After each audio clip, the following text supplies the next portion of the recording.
எல்லை காலத்தில் சதியோ. காலம் முழுவதும் இப்படி கண்ணீர் விட்டுத்தான் வாட வேண்டுமா? 6 குழந்தைகளை கொன்று குவித்து விட்டானே படுபாவி. 7வது குழந்தை நிறமாத கற்பனையாக இருக்கின்றாளே. எப்படியாகிலும் இந்த குழந்தையாவது நான் உயிரோடு பாதுகாக்க வேண்டும். இதுதான் ஆபத்து. புறப்படு.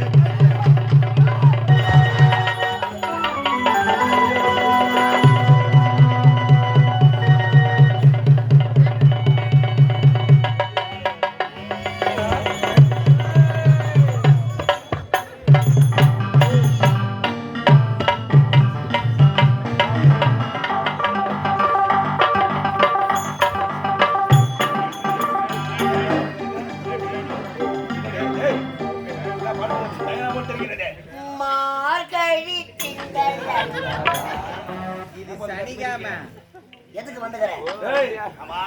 பிரசவம் பார்க்க போறேன். உன் தங்கைக்கு பிறந்த 6 குழந்தைகளை கொண்டு இருக்கிறார். நான் டிப்பன் கையில இட்லி சாப்பிடுற மாதிரி சொல்லி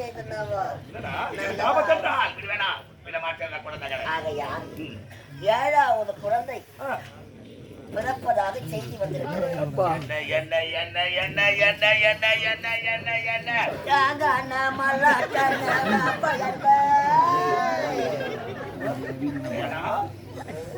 ஏழாவது குழந்தை நிறை மாத கர்ப்பிணியாக இருக்கிறதா? அதனால் பன்னீர் குடத்து உள்ள தண்ணி இருக்குதா இல்லையான்னு சொன்னாங்க. அதனால தண்ணி எடுத்து கூட்டிட்டு வரலாம் போறேன். குழந்தை வளர்வதற்கா வாங்க சந்திக்க வேண்டிய தங்கையை புறப்பட கண்பிடாவலாக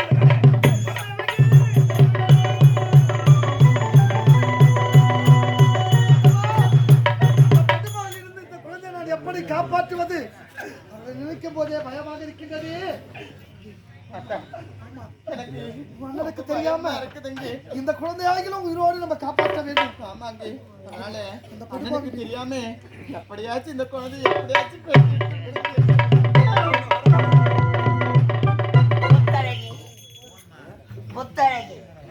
முத்தழகி போல அழகாக மனைவியை கட்டிக்கொண்டு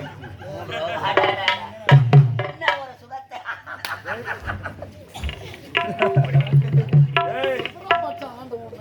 வழி தாங்க முடியாது. எங்க அம்மா புடிங்கி கடை வச்சுட்டாங்க. குழந்தை பிறக்க கூடாது. 7வது குழந்தை எப்படி வந்தது?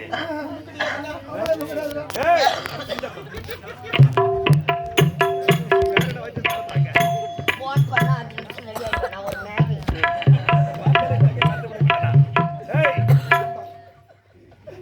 எப்படி வந்தது?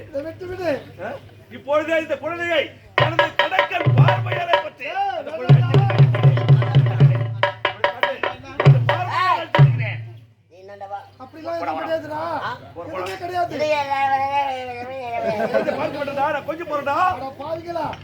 கொஞ்சம் போறா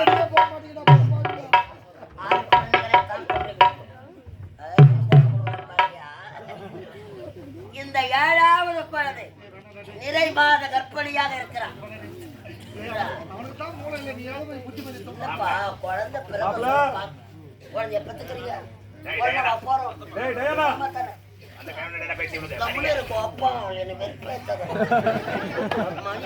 சூரிய வந்து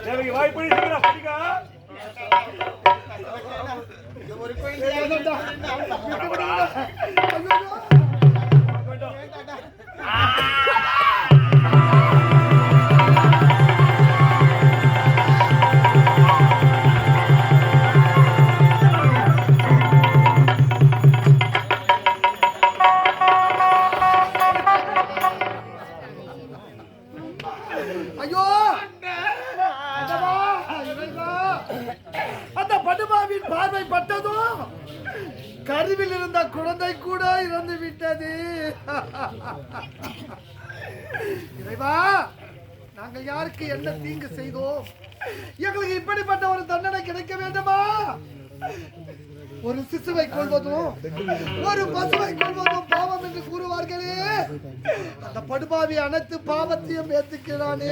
தேவகே, 7வது குழந்தையாகிலும் உயிரோடு காப்பாற்றலாம் என்று நினைத்தோமே. இந்த குழந்தையும் நம்ம விட்டு பிரிந்து விட்டது.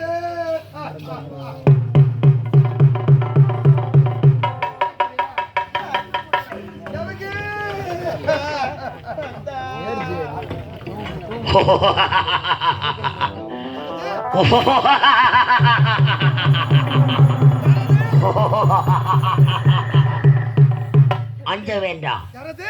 அஞ்ச வேண்டாம், நீங்கள் அஞ்ச வேண்டாம். வசுதேவரி, யாரது? தேவகி, தேவகியா? உன் வயிற்றிலே இருக்கும் 7வது குழந்தை இறக்கவில்லை. நாங்கள் தான் கருவை பிறக்காதவாறு உன் தங்கையாக விளங்கக்கூடிய ரோகிணி வயிற்றிலே அந்த கருவை மாற்ற செய்திருக்கிறோம். ஆகையால் அதர்மங்களை அழிக்கும் நேரம் வந்துவிட்டது. இந்த உலகத்திலே தர்மம் ஜெயிக்க வேண்டும். பார், 33 தேவர்களும் ஒன்றாக சேர்ந்து உங்களுக்கு அசிரிய வாக்காக மேலே உரைக்கின்றோம். பார், ஓம் நமோ நாராயணாய நமகே, ஓம் நமோ நாராயணாய நமகே, ஓம் நமோ நாராயண. வசுதேவரே, கவலை கொள்ளாதே. உன் மனைவி தேவகி வயிற்றில் 8வது குழந்தையாக பிறக்கப் போவது யார் தெரியுமா? 10 அவதார மூர்த்தி, பார்க்கடலிலே பள்ளி கொள்ளும் பரந்தாமன், அந்த ஸ்ரீமன் நாராயணன். உன் மனைவி தேவகி வயிற்றிலே இந்த உலகத்திலே நடக்கும் அதர்மங்களை அழித்து தர்மத்தில் நிலநாட்டுவதற்காக வருகின்ற ஆவணி மாதம் அஷ்டம திதி ரோகிணி நட்சத்திரத்திலே உங்களுக்கு பிள்ளையாக பிறப்பான். அப்படி குழந்தை பிறந்தவுடன் அந்த குழந்தை உங்களோடு வளரக்கூடாது. உங்களிடத்திலே இருந்தால் அந்த கம்சனானவன் கொன்று விடுவான். ஆகையால் உங்களுக்கு பிறக்கும் 8வது குழந்தை பிறந்தவுடன் சிறைச்சாலை கதவுகள் தானாக திறக்கப்படும். அந்தி சாய நேரத்திலே குழந்தை பிறக்கும். குழந்தை பிறந்தவுடன் சிறைச்சாலைகள் எல்லாம் திறக்கப்பட்டு யமுனை ஆற்றை கலந்தால் இந்த வடமதுராபுரி பட்டணத்திலே யது வம்சம் என்று இருக்கிறது. அந்த யது வம்சத்திலே யாதவ குலத்தை சேர்ந்தவர்கள் நந்தகோபன், யசோதை, அவர்கள் இல்லத்திலே அழகான ஒரு பெண் குழந்தை பிறந்திருக்கும். அவர்களுக்கு பிறந்த பெண் குழந்தையை இங்கு எடுத்து வந்து விடுங்கள். உங்களுக்கு பிறந்த ஆண் குழந்தையை அழகாக ஆயர்பாடியிலே விட்டு வர வேண்டும். சிறைச்சாலை கதவுகள் அந்தி சாயும் நேரத்திலே திறக்கப்பட்டு 8வது குழந்தையை விட்டுவிட்டு அங்கு இருக்கும் பெண் குழந்தையை கொண்டு வந்து இங்கு வைத்து விட்டார். பிற்காலத்திலே இந்த உலகம் இடைப்பெற அழகான குழந்தையாக அவதரிப்பார் ஸ்ரீமன் நாராயணன். ஓம் நமோ நாராயணாய நமः. ஓம் நமோ. இந்த உலகத்தில் அதர்மத்தை அழித்து தர்மத்தை காத்து ரட்சிக்கும் கருணை கடவுளே நமக்கு குழந்தையாக பிறக்க முடியும். அந்த குழந்தை எப்படியாவது காப்பாற்றி ஆக வேண்டும். காப்பாற்றி ஆக வேண்டும். அப்படியே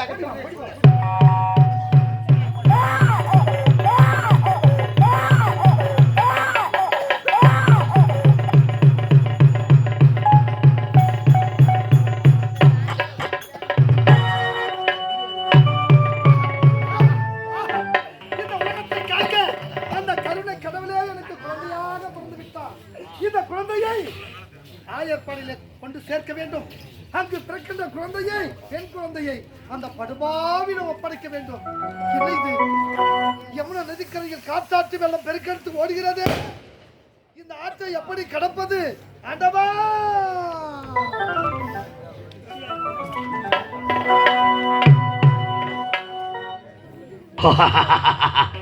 ஆண்டவா, அவதார மூர்த்தியே, உலகம் பாரத்தை தீர்ப்பதற்காக புண்ணிய புருஷனாக கிருஷ்ணனாக அவதரித்திருக்கிறீர்கள்.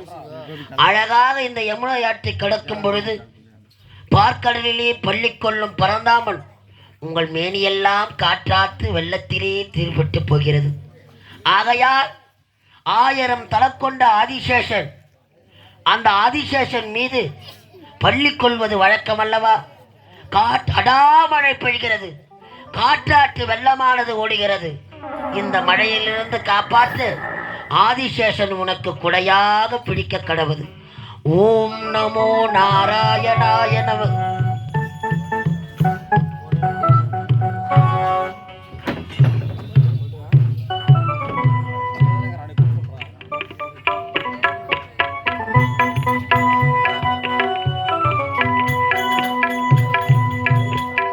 கண்ணன் என்னும் மன்னன் எங்கள் சொந்தக்காரன், கண்ணன் என்னும் மன்னன் எங்கள் சொந்தக்காரன், கார்க்கும் தெய்வமாக வந்த நந்தகுமரன், நந்தகுமரன். கண்ணன் என்னும் மன்னன் எங்கள் சொந்தக்காரன், கார்க்கும் தெய்வமாக வந்த நந்தகுமரன், நந்தகுமரன்.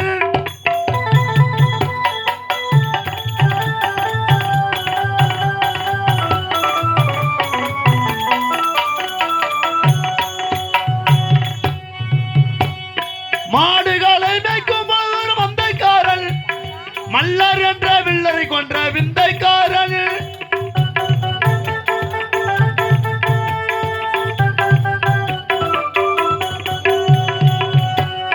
மாடுகளை மேய்க்கும் ஒரு மந்தைக்காரன், மல்லர் என்ற வில்லரை கொன்ற விந்தைக்காரன். ஆழ்வார் அடியார் எந்தில் அமர்ந்த விந்தைக்காரன், ஆழ்வார் அடியார் எந்தில் அமர்ந்த விந்தைக்காரன். அவனை அறியாத மாந்தர்க்கெல்லாம் நிந்தைக்காரன். கண்ணன் என்னும் மன்னன் எங்கள் சொந்தக்காரன், கண்ணன் என்னும் மன்னன் எங்கள் சொந்தக்காரன். இந்த காற்றாற்று வெள்ளமே எனக்கு வழிவிட்டுவது. குழந்தை அங்க சேர்த்து விட்டு அங்க பிறக்கின்ற பெண் குழந்தை கொண்டு வந்து அந்த படுபாவிடம் ஒப்படைக்க வேண்டும்.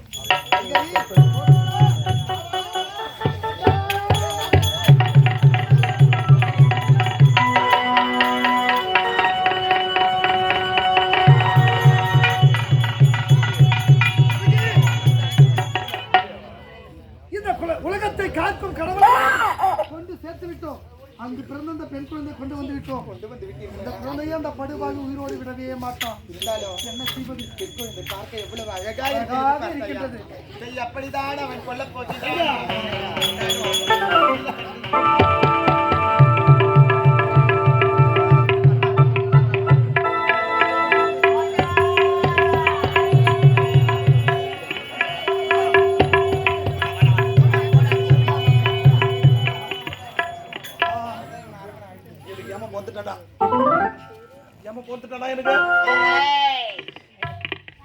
எட்டாவது குழந்தை பிறந்துச்சா?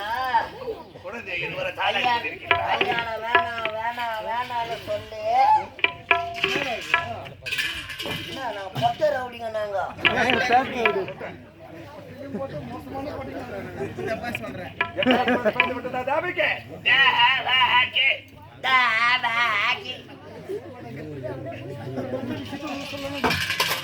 எட்டாவது குழந்தை, இந்த எட்டாவது குழந்தை உனக்கு கொள்ளாதுடா.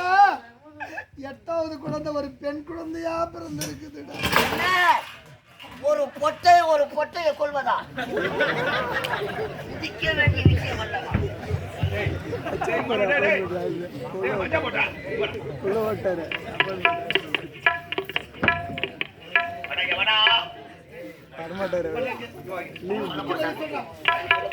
இந்த பெண் குழந்தையா கொல்ல போது வேணாமா?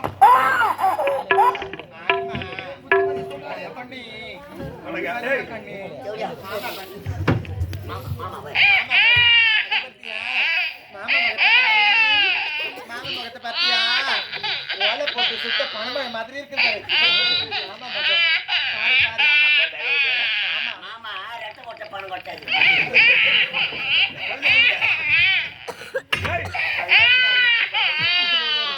அழுவாதம்மா.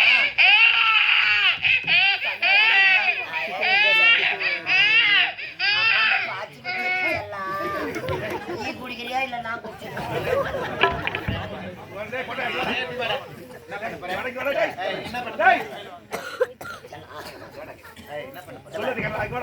மாமான்னு கூப்பிடு. மாமா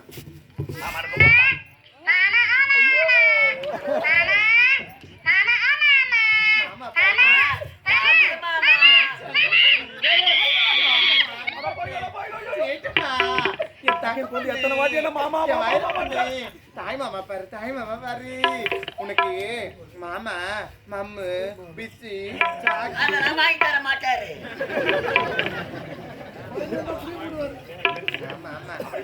கப்சா, வேண்டாம்பா. இந்த பெண் குழந்தை உன்னை கொல்ல போறது. இதை உயிரோட விட்டு விடுப்பா. இந்த குழந்தை அழுது கொண்டே இருக்கிறது உன்னிடம். வேண்டாம்பா. என் கழுத்தில் வந்தால் அழுகையை நிறுத்தி விடும். வேண்டாம்பா, ஆகவே சொல்கிறேன். விட்டு விடு. இந்த குழந்தையை என்னிடம் கொடு. தங்கச்சி, தங்கச்சி, மாமா, அண்ணா அந்த குழந்தையை நான் பார்த்தேன். அந்த குழந்தையை நான் கொஞ்சம் பேச வேண்டும். இந்த குழந்தை முகத்தை பார்த்தீர்களா? உங்களை பார்த்து மாமா மாமா என்று அழைக்கிறீர்கள். அப்பொழுது கூட உங்களுக்கு மனம் இறங்கவில்லையா? 7 குழந்தைகளை தான் கொன்று விட்டீர்கள். இந்த 8வது இந்த பெண் குழந்தையாவது விட்டு விடுங்கள் அண்ணா. கொல்லக்கூடாது இந்த குழந்தையை சென்று விடுகிறேன் நம்ம. ஏய், இருந்தாலும் 8வது குழந்தையா தானே எனக்கு மரணம். அண்ணா இங்க பாருண்ணா, யாரோ உரைத்தார்கள் 8வது குழந்தையால் மரணம் என்று. ஆனால் இந்த பெண் குழந்தை எப்படி அண்ணா வாளெடுத்து உங்களை விட்டோம்? குழந்தை பார்க்கும்போது எனக்கு மனசு சரியில்லை. வேண்டாம்பா. பொம்பளை புள்ளைய விட்டுருங்கப்பா. ஆனா ஒரு ஆம்பளை கையில செத்தா கூட பெருமையா சொல்லலாம். இந்த பொம்பளை குழந்தைய விட்டுட்டு ஒரு பொட்டிசி வந்து கொண்டான்னு தெரிஞ்சது நான். இதே இது எனக்கு நடந்ததுன்னா என்ன பண்ணுவேன்? 10 ரூபாய்க்கு வெள்ளம் வாங்கி கரைச்சு குடிச்சிட்டு நானும் அந்த செத்து போயிட்டு 10 ரூபாய்க்கு வெள்ளம் வாங்கி காசு கொடுத்தா செத்துருவியா? அது எப்படி? எனக்கு சுகர் அதிகமா 10 ரூபாய்க்கு வெள்ளம் வாங்கிட்டீங்கன்னா சாவ மாட்டேன். ஏன்னா வெள்ளை பண்ணி மாரி இருக்குது பாட்டி. டேய், முந்தா 4 பேஞ்சு பேர் முட்டிக்கால் அளவு தண்ணி அதுல முழுவி செத்துரு. அது அந்த தண்ணியில கொண்டாந்து ஒட்டாங்கச்சில வச்சு தலையை விட்டு விட்டு பார்ப்பேன். அப்படி இல்லைன்னா நல்ல உயரமா இருக்கிற பில்லா பார்த்து தூக்க மாட்டீங்க முருக மரத்துல. சரி தேவகி, இருந்தாலும் பில்ல எடுத்து இந்த குழந்தையை என்ன கொடு. வேண்டாம்பா. வேண்டாம், கப்சா, வேண்டாம். 7 குழந்தைகளை தான் கொன்று விட்டீர்கள். குழந்தை வேண்டாம் அண்ணா. முடியுமா முடியாதா? முடியாதுண்ணா. ஏய் தேவகி, அந்த போய் விட்டுடா போ. நான் சக்தி வாய்க்கிறேன்.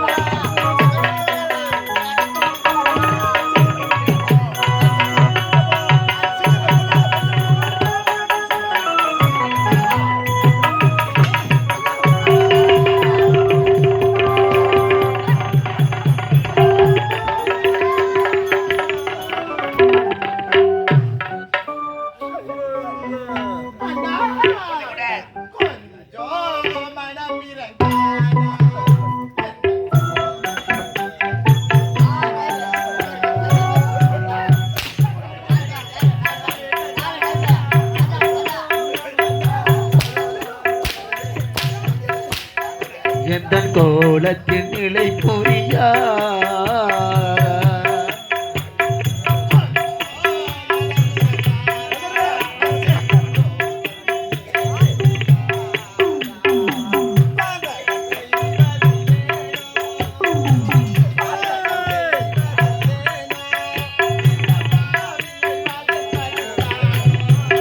இந்த பாவியை வதைப்பதிதான்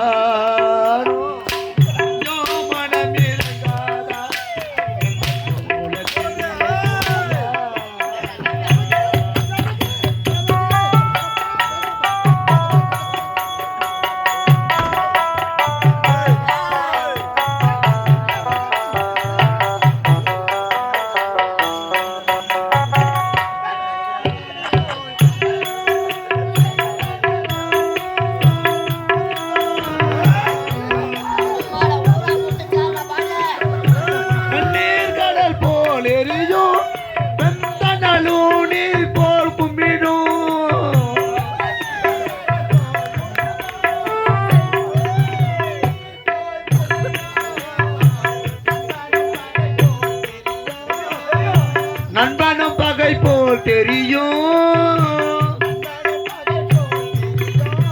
பல நாள் பட நாளது புரியும் பல நாள் பட நாளது புரியும்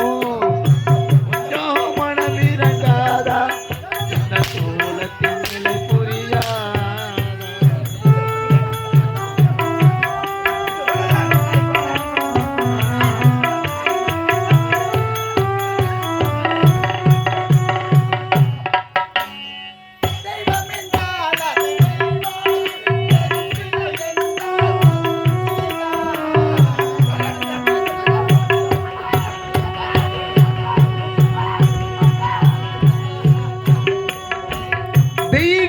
என்றால் அது தெய்வம், கல் சிலை என்றால் அது சிலைதான்.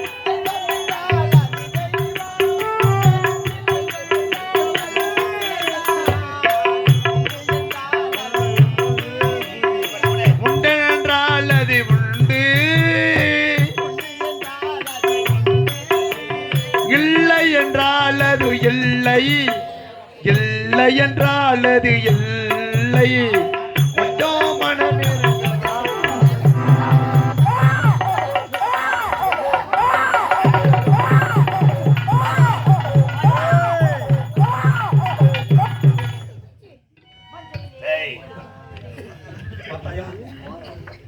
பெட்டை குழந்தையால் எனக்கு ஆபத்து என்றால் இவளை விடலாமா?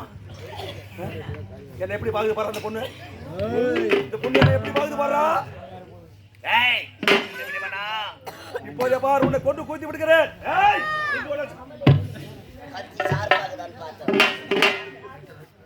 இப்போதே பார் வெட்டி வீசி வரேன், கொள்ளுவேன்.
தேரோடு ஓடி வருகிறார்.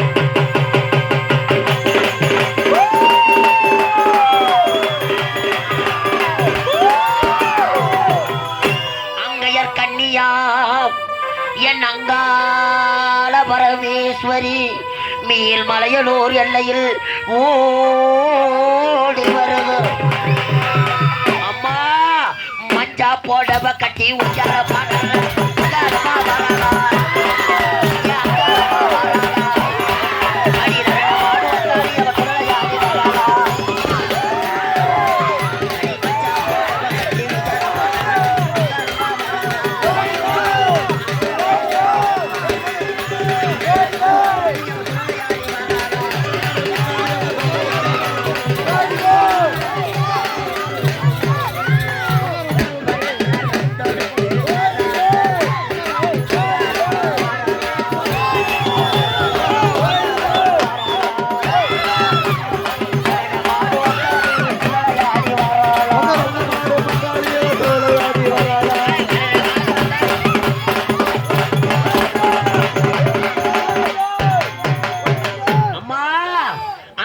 சுந்தரியாதியாக நின்றவர்களே அந்த நாக நதிக்கரை ஓரத்திலே அம்மா நாயகியே நீ பிறந்து அந்த பறவையாடு எல்லையிற அம்மணி பரசுராமனை பெற்றவனே.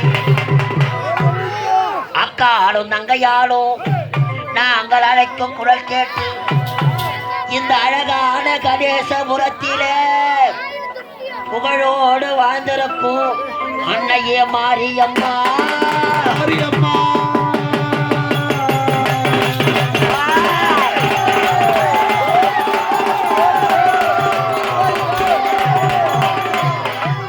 அம்மா முத்து குளிப்பவளா இவ உத்தமி பார்வதியா.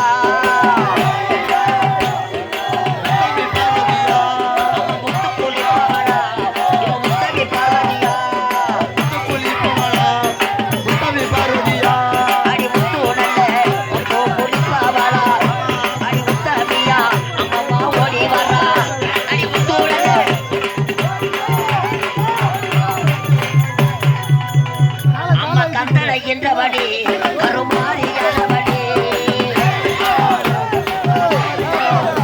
அடி கட்டளையிட்டபடி கருமாரியானவளே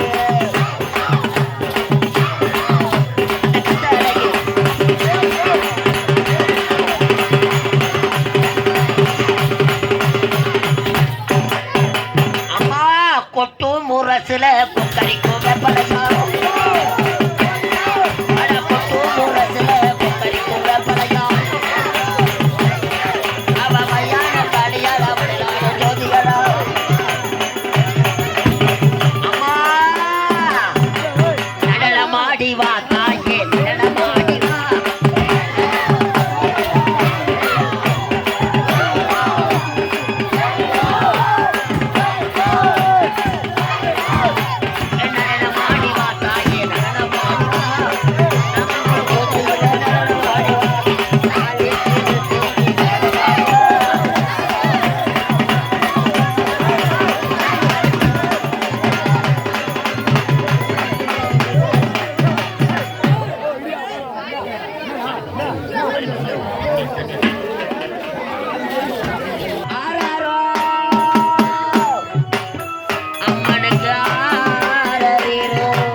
அடே கத்தா வா